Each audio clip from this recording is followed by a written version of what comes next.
Almanya'ya ilk geldiğimde paramı dikkatli harcayacağım diye düşündüm. Ama ilk birkaç ayda öyle yerden paralar gitti ki geriye dönüp baktığımda yaptığım bazı hatalar öyle saçma geliyor ki şimdi anlatmasam içimde kalır. Bugün sana Almanya'ya yeni gelenlerin en çok para kaybettiği 5 tuzaktan bahsedeceğim. Çünkü ben bunları birebir yaşadım. Selam gençler. Almanya'ya taşınmak evet harika bir deneyim ama ilk aylarda bazen ayağınızı yorgana göre uzatamayabiliyorsunuz. Ne kadar hazırlıklı olursan ol, o kadar çok bilmediğin şey olacak ki ve bunlar illaki cebinden bir şeyler götürecek. Çünkü benim cebimden gitti ama senin cebinden gitmesin diye şimdi bu videoyu çekiyorum. Eğer hazırsan hadi başlayalım.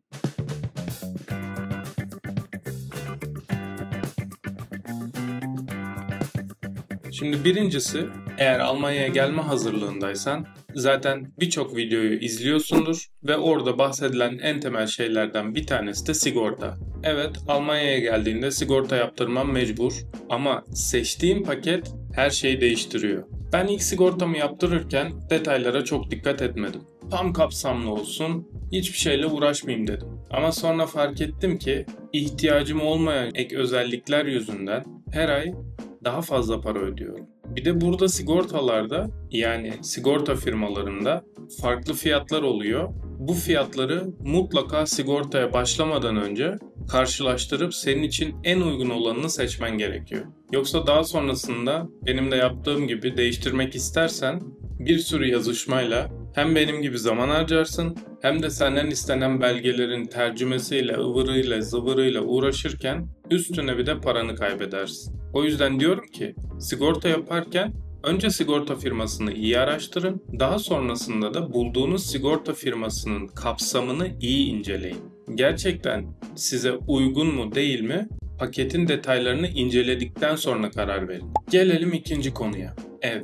Benim ilk evim zaten buraya taşınmama sebep olan şirket tarafından karşılanmıştı. Şirketin taşınma yardımı vardı ve ilk verdikleri evde zaten bunun kapsamındaydı. O yüzden başlangıçta ev konusunda rahattım. Ama verdikleri evde sürem dolduğunda yeni eve taşınmam gerektiğinde o ikinci evi ben seçtim. Merkezde olsun, canlılık olsun, marketlere yakın olsun, yeni bina olsun derken ki Almanya'da yeni bina bulmak gerçekten zor. Birçok bina 1700'lerden 1800'lerden kalma. Neyse şu olsun bu olsun derken oldu. Ama kirası da uçtu. İlk ay depozitoyu öderken sanki böyle böbreğimi istediler. Ve her ay kirayı öderken de o böbrek isteğini yeniden hatırlıyor gibiydim. Ama şimdi dürüst olmak lazım. O evi çok sevdik. 2 yıla yakında zaten o evde kaldık. İmkanlarından mutluyduk. Ama işte o evi merkezde değil de iş yerine bir tık daha yakın veya merkezden 10-15 dakika daha uzakta bir yerde tutsaydık büyük ihtimalle kiramızda ortalama bir 200-250 euroluk bir fark olacaktı. Yetmedi. Bir de bu evi ararken ev arama sitesi olan Immobilien Scout 24 üyeliğimde de gol yemişim, haberim yok. Şimdi Almanca bilmediğin için yani dili bilmeyince neye okey dediğin, neyi kabul ettiğin her zaman anlaşılmıyor. Siteden üyelik açarken meğer premium görünürlük paketi diye bir şey almışım. Bu da aylık ekstradan 25 euro kesiyor benden. Tabii ben bunu birkaç ay fark etmedim. Ödemeye devam ettim. Bir gün arkadaşlarla dışarıda otururken telefondan bir bildirim, hesabınızdan 25 euro kesildi şu. Bakıyorum ben böyle bir şey almadım. Sonra arkadaşlara sordum, o an anladım ki bana attıkları gol yaklaşık 4 aydan 100 euroya mal oldu. Sonuçta iptal ettik ama para da çoktan gitmiş oldu. O yüzden diyorum ki evin güzel olsun ama hesabını yaparak seç. Bir de çevrim içi platformlarda üyelik alacaksan neye tıkladığını 2 kere bak, gerekirse çevirisini yap. Benim düştüğüm hataya sen de düşme. Şimdi bu şirket evinden çıkıp yeni eve taşındığımda bir de evde ne lazım? İnternet lazım. Dedim ki en hızlısını alayım. Gittim en hızlısı 500 megabitlik bir internet aldım. Hiçbir zaman 500 megabit görmedik ama neyse dedim. İdare eder. Ama meğerse aldığım hıza karşılık daha uygun fiyatlı başka firmalarda paketler varmış. İlker tabi bunu biliyor mu? Bilmiyor. Aylarca fazladan faturaları ödedik. Üstüne bu yeni eve, yeni şehre taşındığımda o interneti taşımayı düşündüm. Ama yeni taşındığımız yerde hizmet vermiyorlar. Yani altyapıları burada yok. İptal etmek istedim. Defalarca mail attım, kayıtlar oluşturdum ama bir türlü olmuyor. Otomatik cevaplar geliyor. Yok şöyle yapalım, böyle yapalım, şuraya tıklayın ama iptal edemiyorsun bir türlü.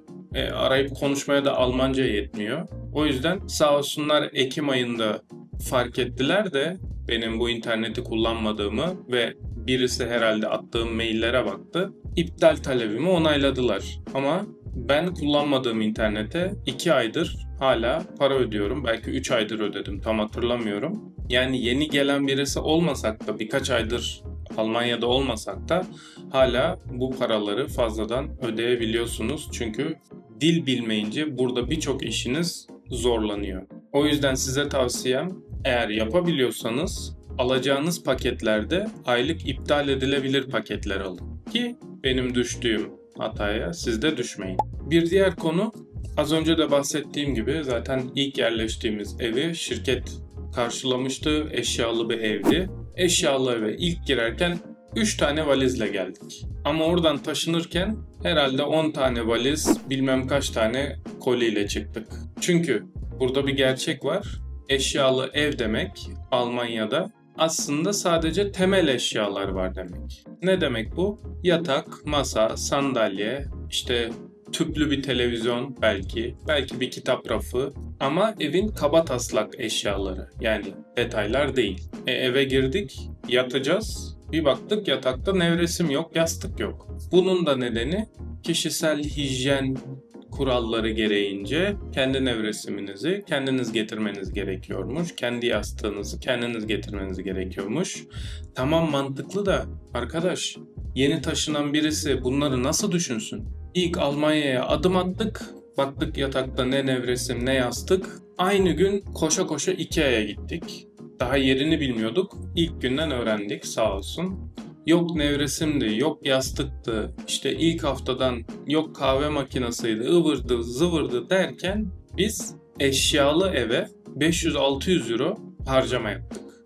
Tabii taşınırken bu yaptığımız harcamayı da yanımızda götürdük, eşyaları yani. Hani nevresim bizim nevresim, yastık bizim yastık, okey, ama ilk başta buna da hazırlıklı olmanız gerekiyor. Mümkünse yanınızda yastığınızı, nevresiminizi, yorganınızı, artık her neyse geldiğiniz mevsime göre değişir bunlar, yanınızda getirin. Bu sayede bu 500-600 euroluk masrafınız belki 200'lere, 300'lere düşebilir. Son olarak bir başka hikayem daha. Buraya geldiğinizde tamam büyük harcamalarınız oluyor, okey, de onun yanında bir de fark etmediğiniz küçük harcamalar oluyor. Asıl bütçeyi yiyen de aslında o küçük harcamalar oluyor. Çünkü ufak tefek diyorsun, fark etmiyorsun ama totale vurduğunda gerçekten ciddi miktarlara denk geliyor. Mesela otobüs, tramvay, işte toplu taşıma biletleri. Biz ilk geldiğimizde Deutschlandticket'ı henüz çıkartmamıştık.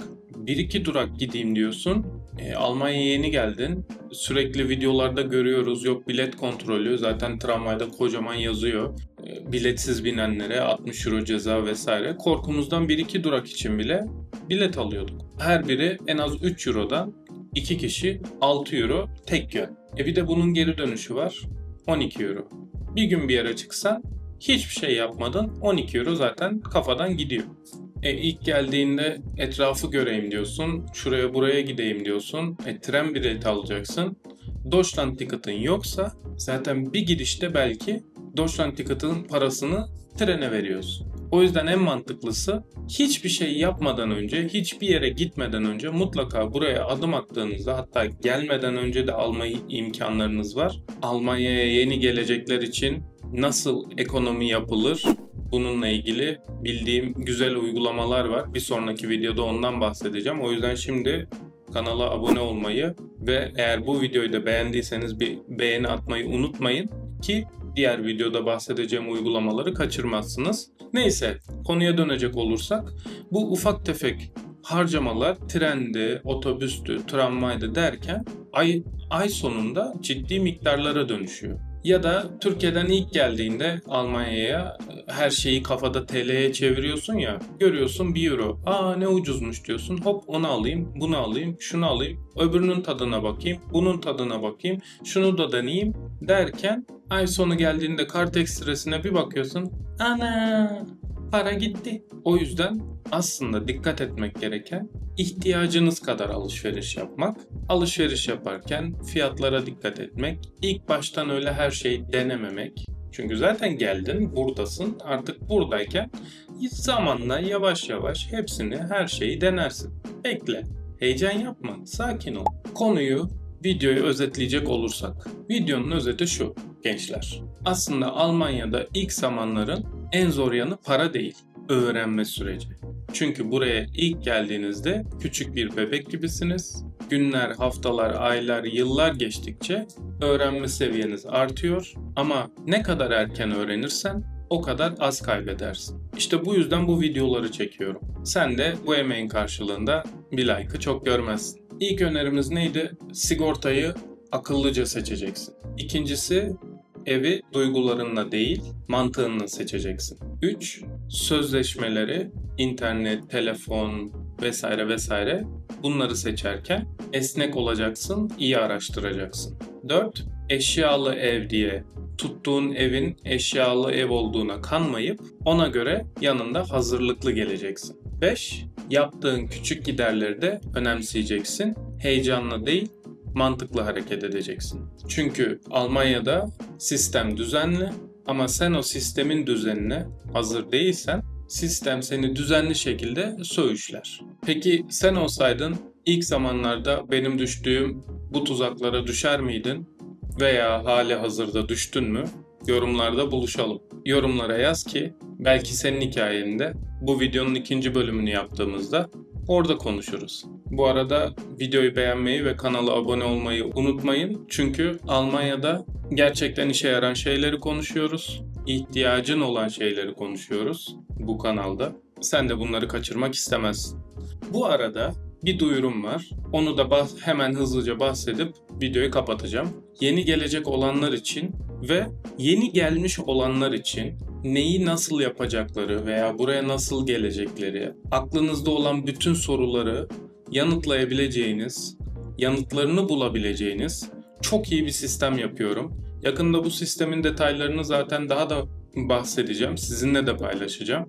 O yüzden ayrıca CV konusunda da işinize çok yarayacak mükemmel bir şey hazırlıyorum. İster Almanya'ya gelmek isteyin, CV konusunda zorlanıyor olun. İsterseniz Almanya'ya gelmiş olun veya işinizi değiştirme aşamasındaysanız CV'nizle ilgili aklınızda sorular olsun. Herkesi kapsayan çok iyi bir sistem hazırlıyorum. Detaylarını zaten yakında paylaşacağım. Söylediğim gibi haberdar olmak için ne yapacağınızı biliyorsunuz. Haftaya belki de daha kısa sürede görüşmek üzere. Bye bye.